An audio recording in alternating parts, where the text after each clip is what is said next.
In the Shapungu Sculpture Garden, in the heart of Zimbabwe's capital, Harare, nature and art are closely intertwined. And this fruitful symbiosis is expanding and growing. A tree with its blossoms, fruit and leaves is a masterpiece created by nature. It's a source of inspiration for the women and men who make their own creations from stone in its shade. In turn, the park in the artist colony of Shapungu is designed to protect nature. We decided to grow indigenous trees because some of the species might actually be wiped out due to the random felling of trees for firewood. If they vanish, they're gone for good. So we decided to grow them so people can actually come and learn about them, as they're vital for our existence. Nicholas Kadzangura is a sculptor and the manager of the sculpture park. He frequently gives guided tours for young art lovers. Many works here deal with Zimbabwe's natural environment and the threats it faces. One piece by the late artist Joseph Ndandarika is especially close to his heart. He called it the friend of the rhino so that people can get closer to know the rhino and also to protect it. The more you become friends to animals, the more you don't kill them. You want them to multiply. With only some 600 black rhinos left in Zimbabwe, it's a desperately urgent matter. The Shapungu Sculpture Garden was set up in 1970 and is named after the Bateleur eagle, sacred in Shona culture. The bird is considered a messenger of the gods and ancestors. This ancient indigenous knowledge is passed on during the guided park tours, which highlight the spiritual significance of nature conservation. For Marcy Mashore, widow of the park's founder, many sculptures here are animistic symbols of a nature-centered faith. I'm an eland. That is my totem from my father's line.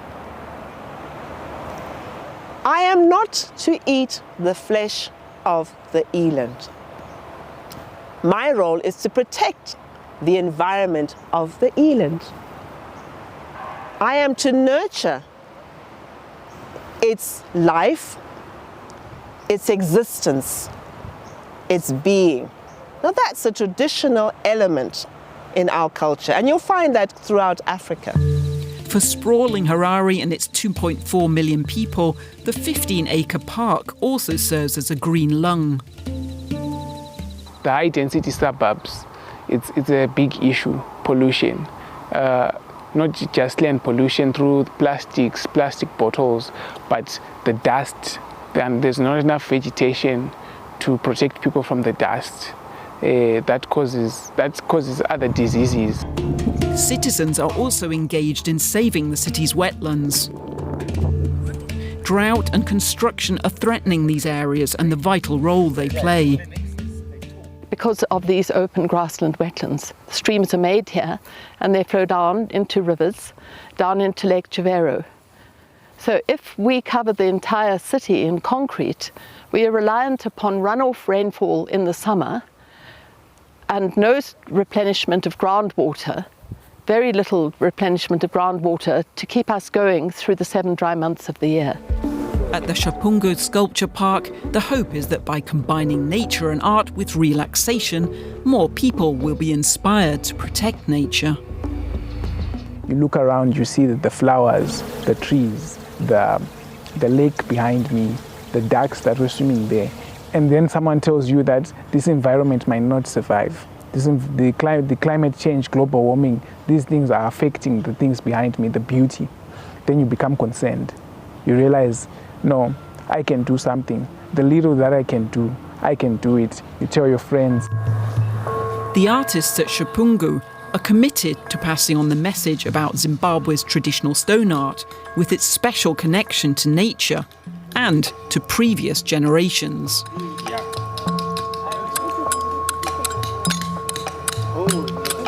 Nicholas Kadzangura often gives sculpture courses. The educational programs that we do and the workshops are meant to share the knowledge that we received from past generations. That knowledge must not die with us. It must be passed on, because this is not just art for art's sake. There are lessons that are meant to be communicated. Lessons taught by nature with its wealth of life and forms, which, along with ancestral wisdom, the artists of Shapungu reflect in their work.